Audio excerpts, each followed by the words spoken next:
Hello, and welcome to Spoiler Piece Theater, the podcast that doesn't give a shit about spoilers. We just want to talk about the movies. My name is Evan Crean. My pronouns are he, him.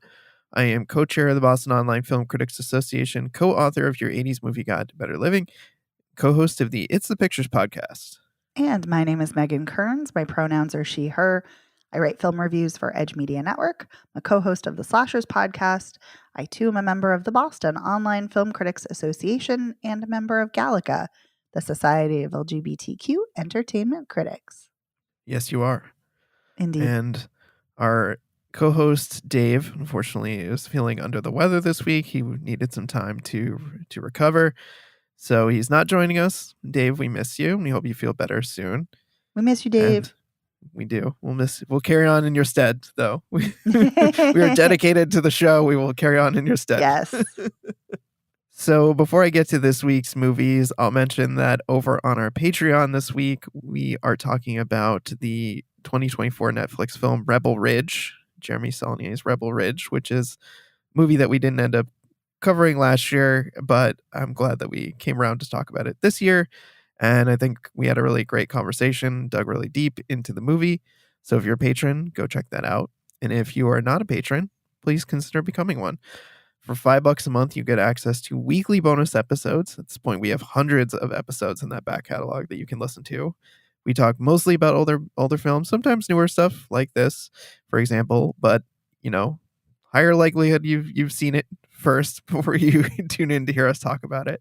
And you also get to vote in monthly polls, and we will be having one of those going up very soon for you to vote in. We do those once a month, so that's good stuff. And while I'm on the subject, I want to say a huge thank you to Heather Sachs, our sponsor piece patron. Thank you, Heather. Thanks, Heather.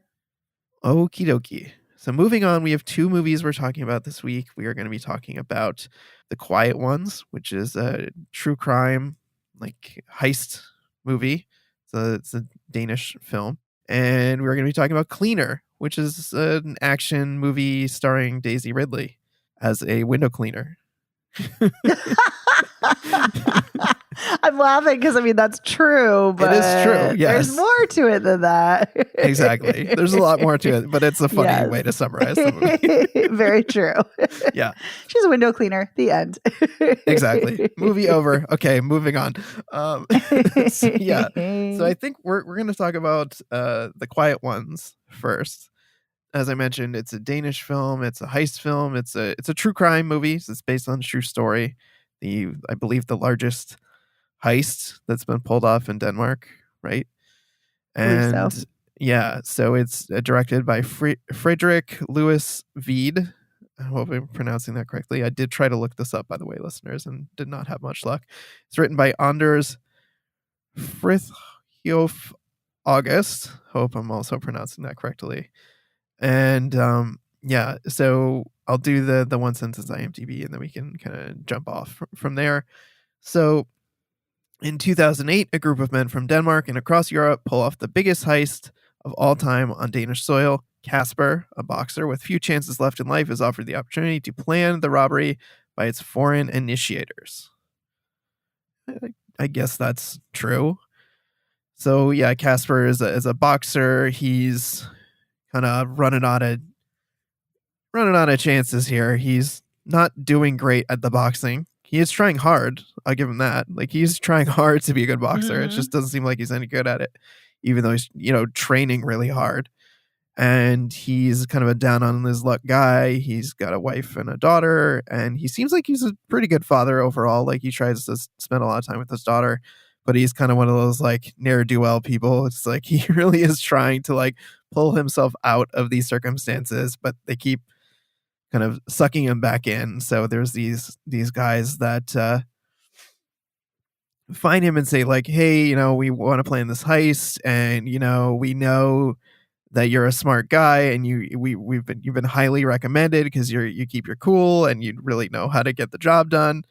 And so he starts working with them to try and figure out. There's basically I forget, it's a cash house kind of place where they store a lot of different money, and they start kind of staking out the place, and then they're we got to get it done quick because someone else is going to get in there, and then they're going to up the security, and then it turns out someone else does get in there and rob the Mhm. place, and they take, was it like 60 million from it? And so the security is increased, but then Casper's like, wait a minute, I still think there's a way we can get in there. And so he comes up with this plan, and then, they're pulling all these different people in from all over the place. They like go into Sweden and get a bunch of stuff that they need for the heist. Like they get guns. Like there's this bag of Kalashnikovs that's like buried in the middle of the woods, like a duffel bag that some guy just like digs out.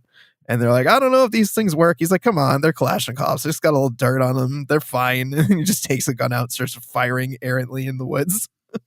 There's like a go-kart guy who's got like a go-kart track, and his like, Mr. Fix-It go-kart guy is like a driver. So he gets in on the deal too with all of his, and he helps get the cars, and they have these Audis that they steal in a pretty tense scene, I would say, where they're in the parking lot of like a car dealership, and they're using this like device to basically like hack the car system and start the car, but they're just sitting there waiting for it. And then that later becomes Chekhov's car starter because they're waiting for it to start while they need to get away from the police during the robbery.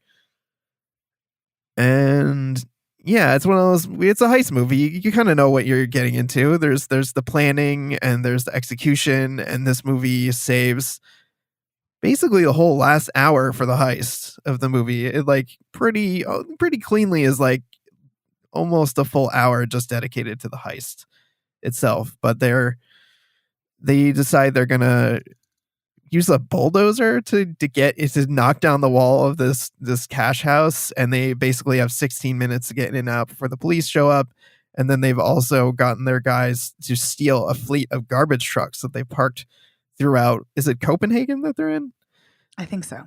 Yeah, and they have them park them all through Copenhagen, blocking the roads, and set them on fire so that people can't move them. It's actually a pretty ingenious plan, but it is nuts.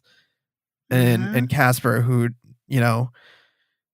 was originally known for keeping his cool, very much does not keep his cool during this job, because he's like, let's steal as much fucking money as possible, to the point where everyone's like, come on, dude, we got to get out of here. And he's like, I need more money.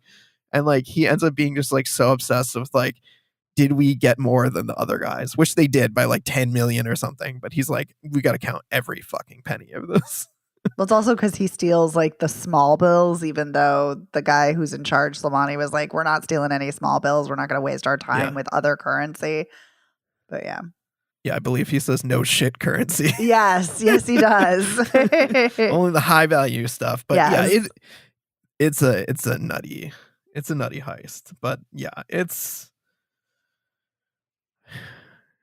intense, as heist movies tend to be, and it's based on a true story. And we get later on some title cards at the end to kind of explain that this was the biggest heist in Danish history, and supposedly they stole 70 million, and the majority of it was not found, even though I think they said something like 15 people were arrested for this and convicted for the robbery, but they only found 4 out of the 70 million, which is bonkers to me. Anyway, I feel like that's the important stuff, unless you feel like I'm missing something, Megan. No, other than just also afterwards, after the heist, like Casper essentially gets away, but he's gonna go back home, but he's been ratted out, and like his face is being shown at his house, and so he can't go back home. And oh yeah, that's right. So there's a character in the film, her name is Maria, and she's a security guard, but she's also kind of like, she's a cop in training. She's like in the police academy and also a security guard at this facility. And she sees Casper once when he's staking out the place.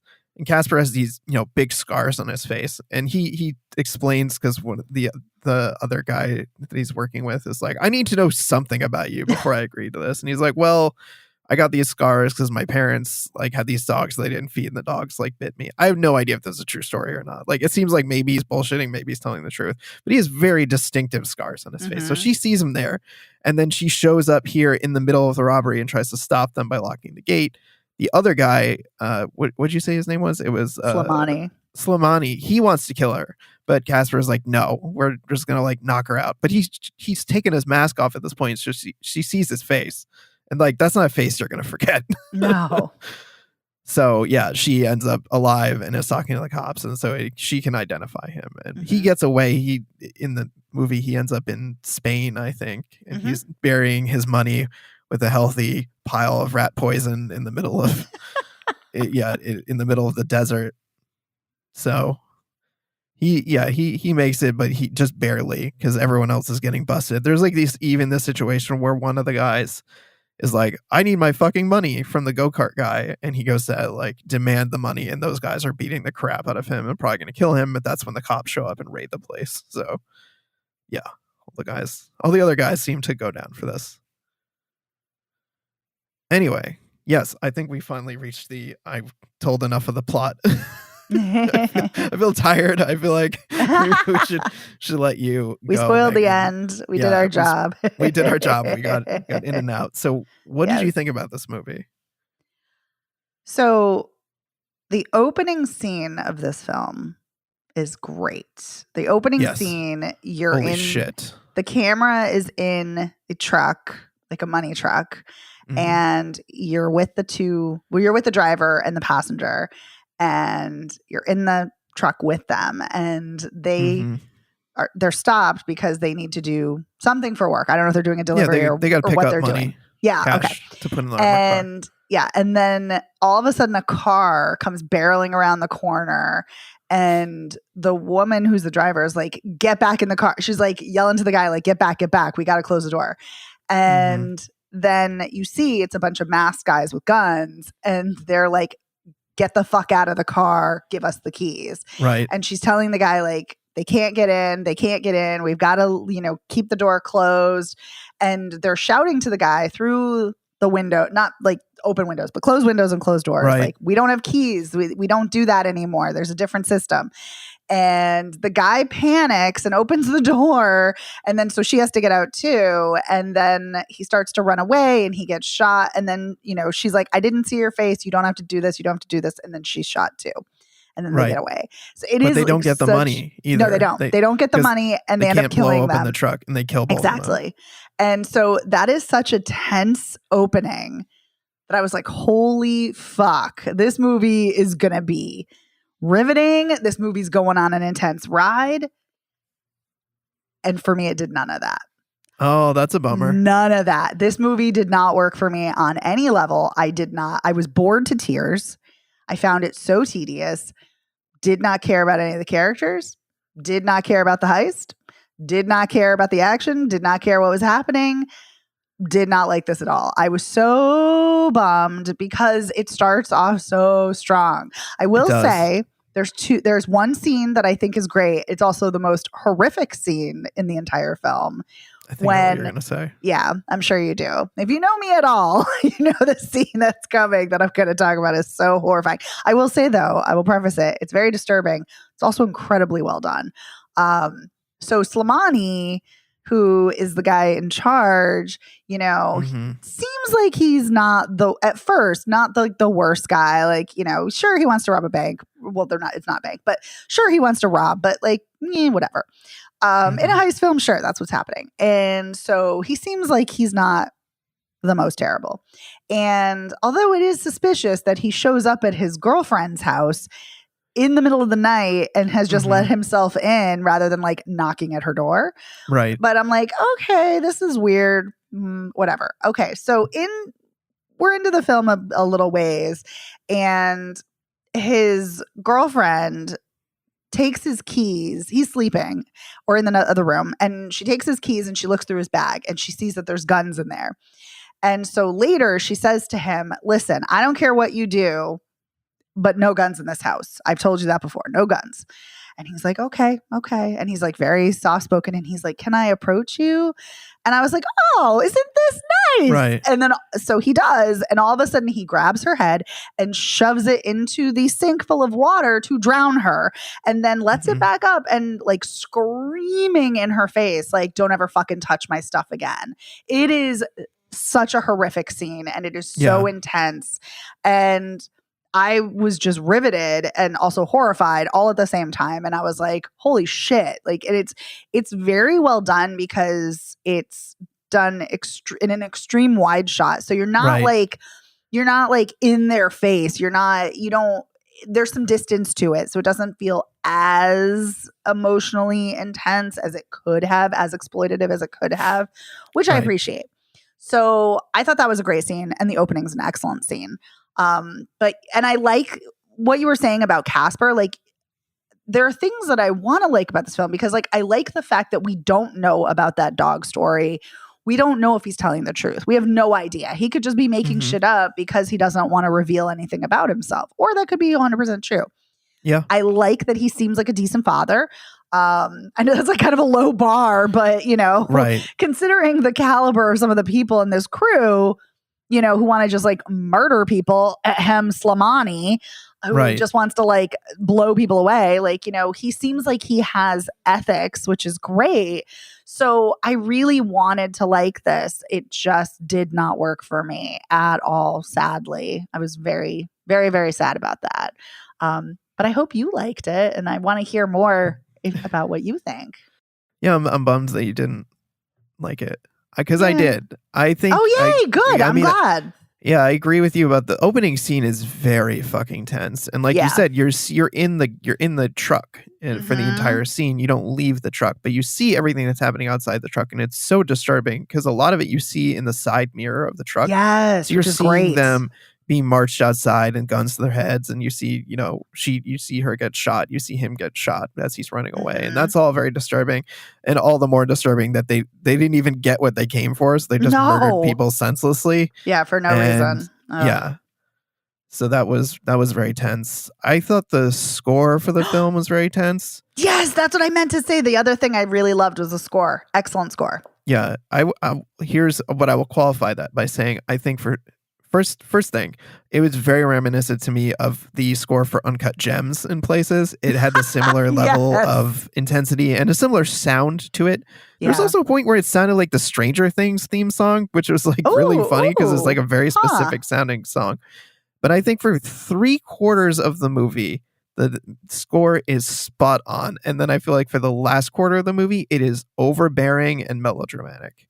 The like Okay. post-robbery part, when he's kind of like, they've counted the money and everyone's kind of going Oh. their separate ways. That's when I feel like the Yes, score yes. shifts into this like really obnoxious thing that just bothered the crap out of me. Like, let's swell and let's make you feel things and be contemplative now that we're done with the robbery. So that was annoying to me. I liked that the movie was also kind of set against the worldwide kind of like financial collapse of 2007, Yes. 2008. And that's kind of like in the background in like radio and in news stories. Cause I do think that's an important context in which the story is taking place. Not that these guys are going, oh God, like the world's crumbling to shit. Let's go steal some money. They're like, Right, let's right. steal a fuck ton of money. But it's like, I'm pretty sure you find out that at least like some bank went out of business or something like this because of all this money that was stolen. So that is definitely interesting. I Mhm. found it tense. I found it well paced. I liked Casper as our protagonist for the reasons we talked about. I think he's a little bit mysterious, but like he clearly gets off on this stuff. He like, clearly gets off on the like thrill of the chase, the one-upsmanship, the how much money can I steal? Can I go down in history as the guy who, stole the most money? And that Yep. is so much driving him because he's not good at boxing. And I think it's really interesting choice for No. the movie to not show us the boxing match. We see the before and then we see the aftermath of him waking up on his couch with like a bloody pillow. Like he looks messed up. Mhm. And I also think it's interesting that his daughter is waking him up because she's like, Dad, let's go play. And he's like, okay. And they're like playing doctor and he's like clearly like in a daze. Mhm. So I don't know. I thought that was kind of sweet, but also really fucking sad.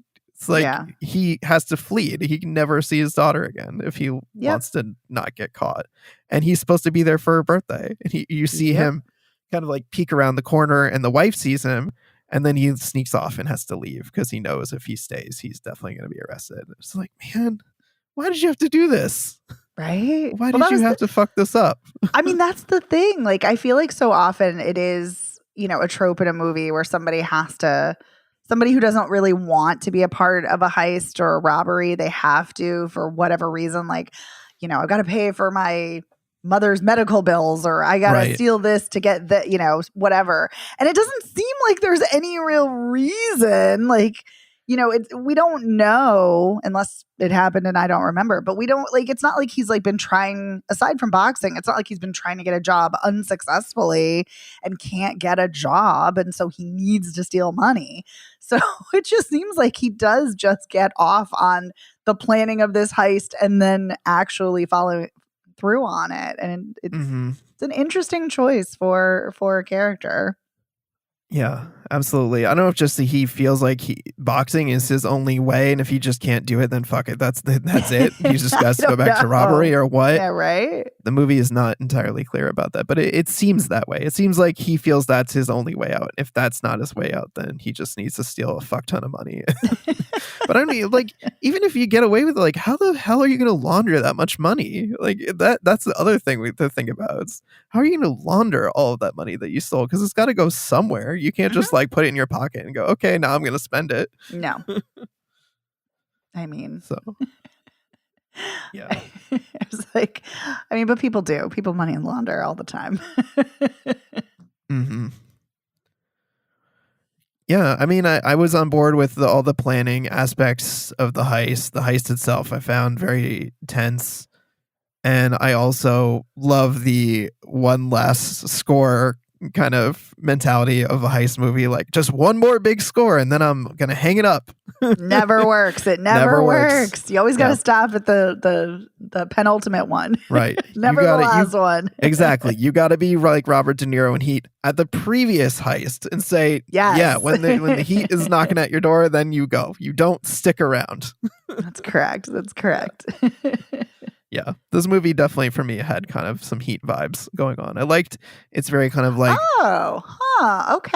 okay. Maybe I love Heat. It's one of my favorite movies, so maybe that's also why I was appreciative of it. Yeah. It has a very kind of like voyeuristic cinematography to it that I really dug. The kind of like literal underbellies of places. There's just shots of like Casper running under these bridges when he's out running, and you see through the doorway of him like in the boxing ring practicing jump rope, and kind of like a slow zoom in on him from the other room. There's just lots of moments like that where we're watching the characters from afar in what feels like a kind of subterranean locale.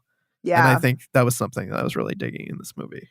No, I liked that too. That's a great observation. I love that you brought that up, because that I think is a strength of the film too. Thank you.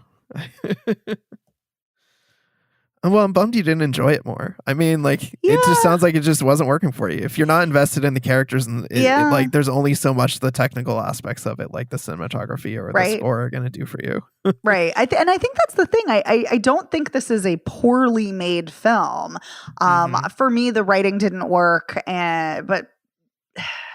but I think the real thing was the pacing for me. I mean, I wish the writing for me had been stronger, but for me, it was really a pacing issue. I wish it had been tighter. I wish it had been more tense. But yeah, I mean, it just didn't work. Who knows? Maybe I wasn't in the right headspace. That sometimes happens too. But yeah. That's true. Sometimes it's just not the right movie at the right time. I've been there. Yeah. Often when that's there, I've just turned it off, but I don't always have that luxury if it's something I'm trying to watch for the show. So I totally get it. I found myself so stressed out by the heist, though. I was going to say good, but that's not, I'm not glad you No, were I was stressed. so fucking stressed by this heist. But I'm glad you had that kind of experience, visceral, that kind of immersive, visceral experience. Exactly. Yeah. When they first start trying to use the bulldozer to try and break through the wall, and several tries, it does not work. And he just keeps saying, go again. And the other guys are like, no, we need plan B. We need to blow a hole in that wall. I was kind of like, yeah, dude, you need to switch to plan B, because this is not going fast enough. But then it works. It doesn't work until it does work, and then it really works. And then there's that one guy who's like injured and is like bleeding all over the place. I don't even know what happened there. Like, did he get hit by like debris or something? I don't know. Even see. Did he accidentally shoot himself? I don't fucking know. That was just weird. So you have this one guy who was like bleeding out everywhere, and everyone's getting cash, and Casper, she's going back in and going back in and going back in, even if the cops get there, and they're just kind of like waiting and training their guns on the cops, hoping they can get away. Oh my God. I just wanted to And then they're the last car, right? So they get past the security Yeah. guard. You know, they knock her out, go through the fence, and the cops are chasing them, and it's raining. It starts pouring rain. There's shit visibility. They're throwing tacks and nails in the road trying to stop the cops. Oh my God. Sorry, I did. I'm No, going don't on because be. I was so stressed out during these scenes.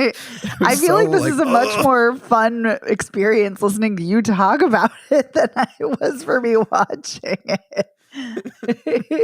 Yeah, the kind of thing where you're enjoying a movie, but like, I hate you so much for making me feel this movie. That's how I felt. I know. It's not unlike that terrible, terrible movie where they climb the tower and they're stuck on top of the tower. The two women that are climbing the fall. That fucking movie. I was so mad at how I actually like that movie. like That's not a good nail-biting movie. that movie made me I like feel. that movie though. I know it's not a good movie, but I like that movie. I hated for how it made me feel. Well, yeah. I mean, I have a fear of heights, and falling. So that movie was yikes all around because of that. Yep. All right. Did you have anything else you wanted to add about Quiet Ones, or should we switch over to talk about Cleaner? But do you have anything? Because you had so many great observations and thoughts about this movie. Oh, well, thank you. I mean, I think we covered it. I mean, there were some creative camera angles too. Like I enjoyed. There were, yeah. There were some things that was like, if I would watch like Better Call Saul or Breaking Bad, I would describe it as so like, what does the car think about this? You see these scenes where you're like, what does the vending machine think about this? Like, I think that was a thing in Better Call Saul where we watched like a quarter go through the inside of a vending machine. This movie had some shots like that. I love Breaking Bad and I love Better Call Saul. Better Call Saul is just perfection. It is. It really so is. Good. I still think Breaking Bad is excellent. Excellent. For me, there's a few flaws, but Better Call Saul, I think, is flawless from start to finish. And I think that has one of the absolute greatest finales of any TV series of all time. Mm-hmm. Wouldn't change a thing about it. Not a single thing about not that one show. thing. Not one thing. Everything is just perfect. Perfect. Yep. Oh, now I want to rewatch it. Yeah, me too. I think it recently just celebrated its like 10th anniversary of like debuting or something. Oh my God. Has it really been that long? Has it been that long? Jesus. Yeah. Oh my God. Wow. I feel old. Okay. Wow. 10 years. Criminy. Yep. All right. So then let's move on to The Cleaner. Let's see. So, sorry, it's not called The Cleaner. It's called Cleaner.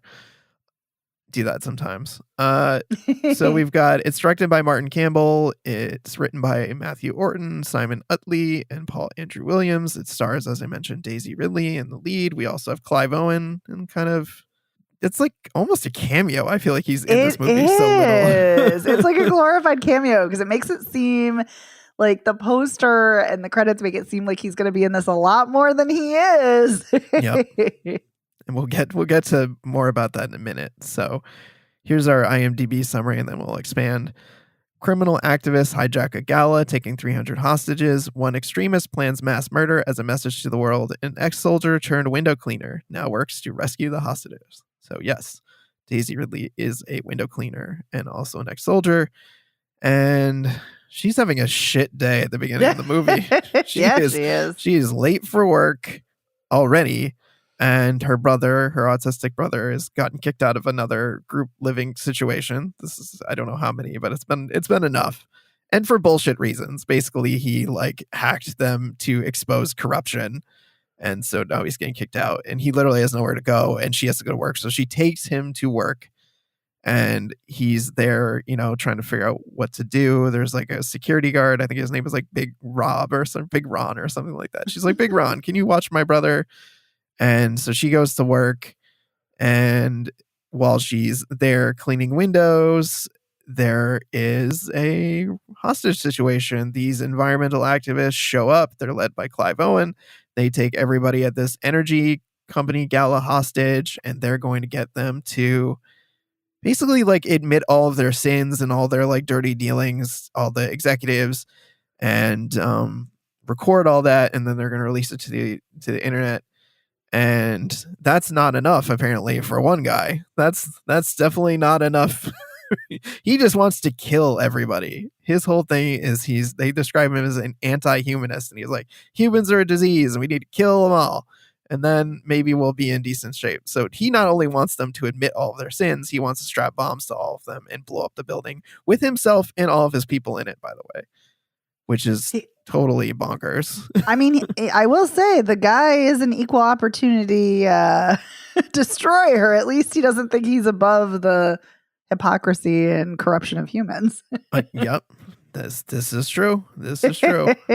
Yeah, he's going the distance on this one, that's for sure. So yeah, she's outside. Sorry, makes me think of Hercules. Oh, I was thinking of Cake. Oh, no. I was thinking of Go the Distance. I can anywhere go the distance from the Disney movie Hercules. Anyway, very underrated gem. You know, that's one of the Disney movies I've never seen, Hercules. It is so good. And then I read an article a very long time ago that talked about it being the perfect rom-com. And ever since, it has reframed the way I envision this film. And the person who wrote that article is 100% spot on. It is a rom-com and it's wonderful and it's excellent. Anyway, I digress. So definitely you should see it. Well, that's awesome. And great music. Another good reason to tune in. Love those Disney songs. Mm-hmm. Side note, while we're on the tangent of Disney songs, I feel like growing up, there were these great Disney sing-along tapes that I owned where it just, they'd have the songs and they were just, a compilation of some of the best songs from Disney movies. I feel like those things are kind of hard to come by in the age of YouTube. Like there's not really the same level of videos out there, or like there'll be like abbreviated versions of the songs that are like, go, click on Disney Plus or some crap like that, which is really annoying because those were pretty awesome and love to share those with our daughter and like with Rami, and we're like, man, wish we just had those tapes from when we were kids. Those were right. Those tapes were amazing. All right, coming back to Cleaner after that brief Disney tangent. So we had the guys, the actor is Taz Skylar, and the character is unhinged, and it actually turns out that he was also a window cleaner working there and was buddies with Joey, who's Daisy Ridley's character, and it's so funny because I didn't even recognize him at first. Oh, you didn't? No, I didn't, because he was like wearing a hat, and they just had this like exchange while they're like out cleaning windows, and I was like, oh shit, this is the guy from her work from earlier. I just did not even fucking recognize him at first. So anyway, he takes over and he's like ready to kill everyone, and she's trying to stop it, but also he shoots Clive Owen and throws him out the window, and ends up on the scaffolding with Daisy Ridley, and he makes her take Clive Owen's gun and fire it indiscriminately into the crowd and makes the cops think that she's the terrorist because she writes like an SOS that people see on the building. And so then like part of the movie is like her having to talk to like the lead hostage negotiator cop, and first convinced her that no, I'm not the terrorist. There's actually other terrorists inside with more dastardly plans. And then trying to work together to stop them. Because, of course, the villain has this dead man switch that's attached to his wrist. And so if his heart stops beating, then everyone explodes. So she's got to like take him out and somehow get it, which, of course, she does. She manages to like basically pickpocket the switch off of him and then flip him the bird and kick him off the building. And he dies in I mean, let's be honest. This movie is just Die Hard. It's trying to be Die Hard. It tries to put its own kind of spin on things, but it's just another Die Hard ripoff. Correct me if I'm wrong. I guess I think you're right. It's funny. I didn't feel Die Hard vibes from it though. I think because Joey is not wisecracking, because of her demeanor. I don't know. So I wasn't getting the same Die Hard vibes, but you are absolutely correct. It is. Mm-hmm. It is. I mean, yeah, we got the, talking to the cop on the outside and all that, like working together. Being high up on the building. Yep. So aside from the kind of like tropes, what did you think of this movie? Oh, this isn't good. No, it is definitely not good. Yeah. No, but I will say, and I feel badly that I didn't really like The Quiet Ones, but it's funny because I think that is a well-made movie that I didn't Absolutely. like at all. Right. And this is not a good movie No. that I actually found watchable because of Daisy Ridley. Yes. I think, and I've said this before, I think Daisy Ridley is such an excellent actor. And I find her post Star Wars career and even mid Star Wars career, because she was doing other films while she was filming the Star Wars trilogy, I find her choices very compelling. She chooses a range of roles and a range of genres. I love Sometimes I Think About Dying. I think it is such a great film. I think she is stellar in it. I really liked that film Magpie that she was in. Yeah, I dug Magpie too. Yeah, I think she was great in it. So I think this is not a good film, but she is just so good. And I feel she is believable in every role. I don't know if I fully bought into she's a, hardcore veteran who's, I don't know, kind of like, bucks the system and all that, and doesn't follow orders and has authority issues. I don't know if I fully bought in as maybe hardcore she was supposed to be or written to be. But having said that, I think she plays this character with such a range of depth that I was in. I was hooked on watching her. So watching her was great. I also like the actor who plays the hostage negotiator only because she's also the mom on Bridgerton. And I like her in both. And seeing her in such a different role was kind of nice to see. I think there are a lot of problems with this film. I think the writing is ridiculous and not in a good way. I think the writing is really, really bad. It is. Really bad. I think there are a ton of plot holes. And I also don't think I should be watching a movie and constantly questioning the methods of the hostage negotiation. Yeah. And I'm like, I don't think a hostage negotiator would do that or say that. Right. That seems really shitty. So yeah. So the fact that I'm thinking about that rather than thinking about what's happening to the characters is a problem. I think a big part of the problem, though, is killing off Clive Owen so soon. I gotta say, it's kind of a baller move. Like it feels very akin to Psycho or to Scream. Like we're gonna pull in this big name actor and then we're gonna bump them off very early. So kudos for that. But Clive Owen is such a good actor. Such a good actor. It's a mistake, I think. It ultimately. is. Yeah, because I'm sorry, the other guy, Taz, no. He's not a good enough actor. He is not a good enough actor to go up against Daisy Ridley, who is an excellent actor, or to go up against Clive Owen, who's an excellent actor. So I really wish Clive Owen had stuck around only because he is an excellent actor. And I would have liked to have seen the two of them play off of each other. I think that would have been a much more fascinating film. Agreed. Yeah.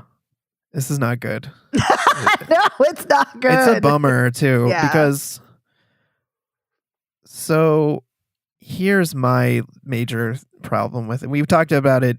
I think it's a Die Hard ripoff, but it's not ripping off Die Hard the right parts of Die Hard.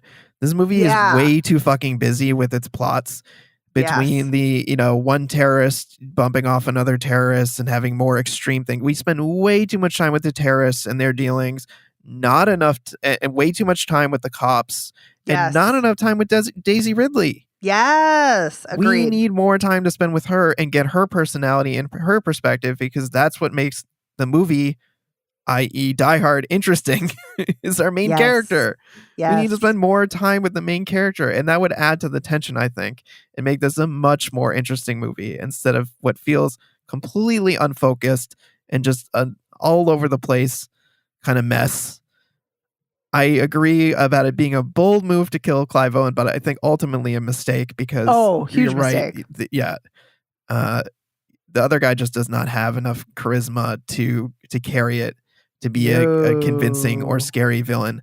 What I would have loved, Oh yeah, tell this me. is my idea that I wish that they followed. So after Clive Owen gets shot and thrown on the scaffolding, and we think that he's dead, I would have loved for him not to be dead. And then he teams up with Daisy Ridley. So she has to team up with the terrorist to take out the other guy because the other guy is like he's like too bad. You know what I mean? Like, because his character is supposed to be like, oh, well, like we're going to like protest and use like extreme situations to like make our point, but we're not trying to kill anyone. We're not like, that's too far. So I thought that would have been amazing if he like woke up and they're like, okay, I don't like you, but like, let's work together and take this other fucking asshole out. That would have been a much more interesting movie. I mean, I don't disagree, but I also think that I actually thought that's what was going to happen. Yeah. And so to me, that's so predictable, though. So I'm kind of glad in a way that didn't happen because at least I couldn't predict that, but it would have been a much more interesting movie. You're right. Because she would have been like, can I ever fully trust you? And I feel like that would lead to an interesting dynamic. Because I could see a situation where she's like, I'm not giving you a gun. Like, if you want to help me fight, you're going to have to use other ways of hurting and disabling people. And that would have been a fun like thing to deal with. Yeah, that would have been much more interesting. Also, thinking about eco thrillers with activists that are actually really great. How to Blow Up a Pipeline. Excellent, excellent film that's also about environmental activists that I feel like this film could have learned from. Yeah, I mean, I wasn't in love with that movie, but I agree. Like, I think there was a much stronger through line there with the eco terrorism and the point that they were trying to make with it. This feels just kind of generic and okay, yeah, we get it that you think all people need to die or whatever. We need to kill ourselves to make this like incredible point about whatever. I don't know. It just feels very movie villain. You know what I mean? Not that it needs to be grounded, but it just feels kind of boring in a okay movie villain guy kind of way. Strap bombs to everybody. Dead man swit. You know what I mean? Yeah. Like it feels like a Mad Libs, like a terrorist movie Mad Libs. Dead man switch. Bombs. Okay. A person out on a ledge. Tall building. I will say, I don't know how accurate of a representation Joey's brother is as an autistic person in this. Having said that, I did like that when she's trying to explain her plan to him, talking about how she needs him. She needs him to hack into the system, and she starts comparing because he loves the Marvel movies and he walks around with Thor's hammer. I will say I did like that she compared it to the Infinity Stones and how they have to get the Infinity Stones. So anyway, that was fun, especially at the end where they're kind of like sitting enjoying a nice sunset together, and he's getting into it with her again about the whole Avengers analogy. I thought that was actually a cute way to end the movie. And that was like another thing that was going on that could have maybe been more interesting, the relationship with the brother and working together with the brother that I think was very much underplayed in the movie. Oh, absolutely. Yeah. It's so weird to me that you have an actor like Daisy Ridley and you have this character who could have been really compelling and is compelling because of Daisy Ridley, and you sideline her and you sideline the central relationship, like the whole point of why she wants to go in. I mean, like, yes, she wants to help the people who are held hostage, but her main motivation is helping her brother. And yet they're sidelined. Like, it's so bizarre. There's so many just weird choices that, you know, to this film's detriment. Like, I don't understand why these choices were made. Same. Therein, I think, lies the problems with the movie. A lot of weird choices and not focusing on the things that would have made the movie much more compelling and taut and focused. Agreed. Yeah, and needed a much more charismatic villain. It really is important. It's so important. Yeah, and you need your Alan Rickmans of the world. I know. It's funny. I do kind of wonder, like, was Clive Owen originally going to have a much larger role, but like had to leave or something to do another project? Like, yeah, I'm very, very perplexed by that. Like I said, baller move, but does not work. Mm-hmm. And I can't say I've seen Clive Owen play a villain that many times either. I feel like he's normally the hero of the movie. So to have him play a villain, like, oh, okay, this is cool. I mean, yeah, I was going to say my favorite Clive Owen role is the Nick, where he is the lead, but he is doing great things, but he also does really questionable things in that. Gotcha. So yeah, excellent show. Amazing. Anyway, Clive Owen is so good in that. Yeah, he plays a doctor in like the early 1900s who's a drug addict, and it's incredible. Great show. Andre Holland too. Amazing. I forgot about that show. Everyone loved that show, and I never ended up seeing it. Incredible. Oh, I think about that show often. It's so good. Was that the one that Steven Soderbergh did when he was quote unquote retired? He was like, I'm retiring and then I'm going to go make a TV show that's like a hit TV show. Well, I think he made it before he retired. But I don't know, because he has said he was going to retire so many times. So it's very possible that that was one of the many times, but not the most recent retirement time. So, but yes, he did. It is a Soderbergh show, but it's so good. But yeah, but I was going to say, he's not a villain, but he's definitely doing shady shit. And he's great at it. He's very great as like a morally thorny, complex character. I could see that. Yeah. So he would have been great. He would have been great as a... I mean, I think he's great in the like 20 minutes, 15 minutes we get of him. Mm-hmm. I wanted to know more about that guy. Yes. Not and why he finally got to the point where he felt like he needed to take hostages, like, and do such an extreme scenario compared to like what it sounded like he was doing, which is like more protesty kind of stuff. Yes. Intense protests, but protests nonetheless. Right. Alas, we'll never know. We'll never know what could have been with this movie. I know. There's some missed opportunities here. It's always fun when that happens, when we see a movie that was not good, but we felt like there were reasons it could have, or ways it could have been better, to like game those out and see and think about what that could have been. All right. Well, I think that's all I have about Cleaner. I really wish I liked it more. It like, I watched it. I agree with you that it is kind of watchable. Although I did, like you, spent an inordinate amount of time dissecting a lot of the choices in the movie, which made it not very fun to watch also at the same time. Like, why are you firing into the crowd? Why are you firing that gun? You don't have to fire a gun into the crowd because he's telling you to fire a gun. Like, he's not going to do anything. So I just thought that was nuts. I will say I did think that some of the stuff with Daisy Ridley on the rig outside was tense. Yeah, it was. Some of the stuff in the weird machine room, which was insanely clean for a machine room. Everything was like sparkling in that room. Like, there's no way this back room would be so clean with all these moving parts and machines and grubbiness back here. This is clearly looks like a movie set. And again, the fact that you're thinking about that and not like, oh no, what's going to happen next? Or what's going on with the characters? Another tell. Oh man, that fight scene with that woman who looked like evil Angela Martin from The Office was pretty intense with the steam pipes. And then the brother dropped that grenade and it blew her out of the building. Yeah, that was a good fight scene. That was a really good fight scene. Yeah, I think it was the highlight. Was watching that scene, just watching her body just fly out of the building, just blown completely out of the side of the building.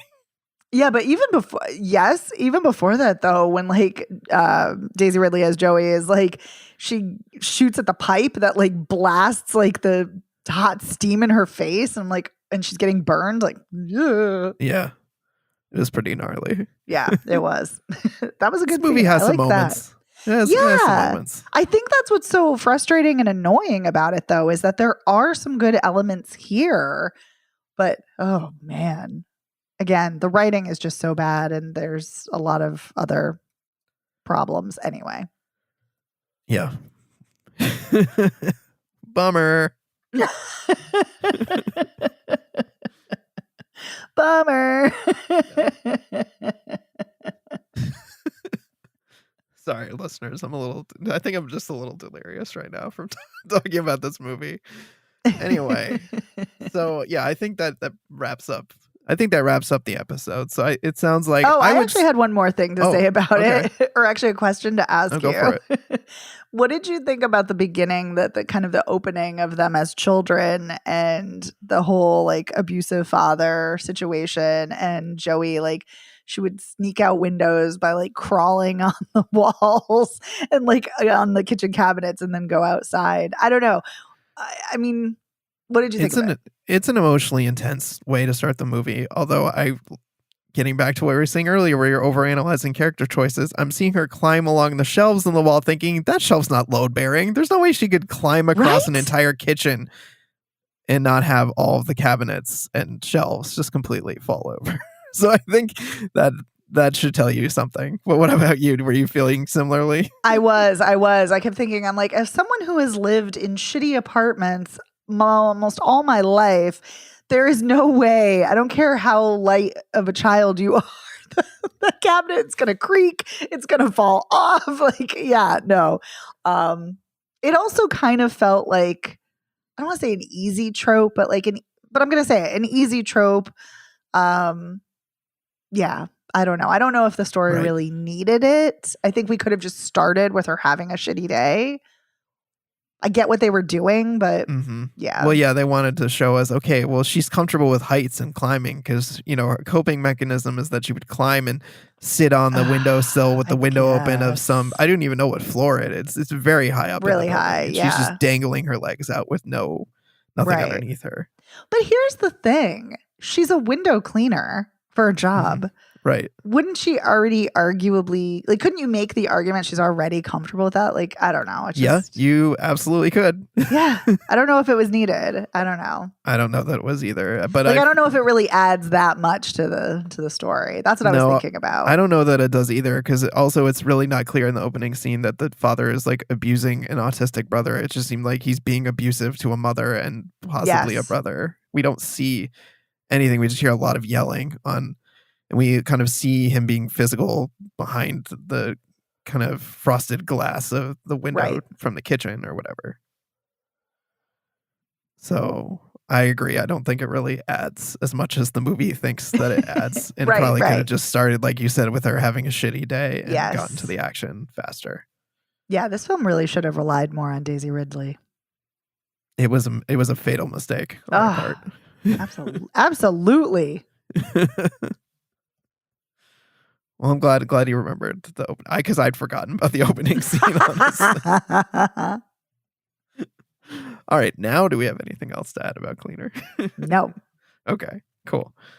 So, that wraps things up. So we'll just do a quick recap. I would recommend The Quiet Ones, but it sounds like you would not recommend The Quiet Ones. I mean, I would not, but I don't think it's a bad movie by any means. Fair enough. Okay. And it sounds like neither of us would recommend Cleaner, unfortunately. Oh my God, no. Watch other Daisy Ridley and Clive Owen projects. Yeah. Watch Die Hard again, for God's sake. Or Die Hard, the yes. other rip-offs of Die Hard that are better than this. There's so much. There's so many out there. There really are. It really is a bummer because, like you, I very much enjoyed Daisy Ridley. I've been enjoying watching her post Star Wars career, and yeah, I think she's got chops. So I'm always curious to see what's going on next with her. Totally. All right. So we'd like to say thank you to our editor, Otto Clammer. Otto, thank you for making us sound so great week after week. Thank you, Otto. You can find this show anywhere you get podcasts, but you can also go to our website, which is spoilerpiece.com. We are all over social media. We're Spoiler Piece Theater on Facebook. We're at Spoiler Piece on Twitter, Instagram, and we're over on Threads and Blue Sky these days as well. You can find us there to chat with us. You can also, if you want, you can email us, spoilerpiece@gmail.com. Let us know what you think of The Quiet Ones and Cleaner, or basically any other movie you saw that you saw recently, or we reviewed recently, or even if just something completely random you want to ask us about. We're pretty game to talk about food, movies, just about anything. So feel free to reach out to us there, or you can give us a call at 862-21-PEACE. You can leave us a voicemail. You can send us a text. All good stuff. Love to hear from you. If you like the show, please rate and review us by going to ratethispodcast.com/spoilerpiece, and that will take you to your platform of choice. Ratings and reviews are very, very much appreciated. They give us more cred in the podcast world, and hopefully more people are finding the show. You can also just tell a friend. That's appreciated. If you tell a friend about the show, that is really awesome. And if you really, really like the show, please consider joining our Patreon. As I mentioned at the top of the episode, we talked this week about the 2024 Jeremy Saulnier film Rebel Ridge, which is on Netflix, and had a really great conversation. And if you become a patron for $5 a month, you get access to weekly bonus episodes where we talk about all kinds of movies, older movies mainly, some newer. Good mix, I would say. We do monthly polls. We're going to have one coming up that you can vote in. So consider becoming a patron. And if you're already a patron, thank you very much. And thank you for tuning in, listeners. My name is Evan Crean, co-chair of the Boston Online Film Critics Association, co-author of your 80s Movie Guide to Better Living, and co-host of the It's the Pictures podcast. You can find me on social media as Real Recon. That's real as in film reel. And my name is Megan Kearns. I write for Edge Media Network, co-host of the Slashers podcast, member of the Boston Online Film Critics Association, and a member of Gallica. You can follow me on Twitter and Blue Sky at Opinion-S World, or on Instagram and Letterboxd at The Opinion-S. We'll see you next week. Bye.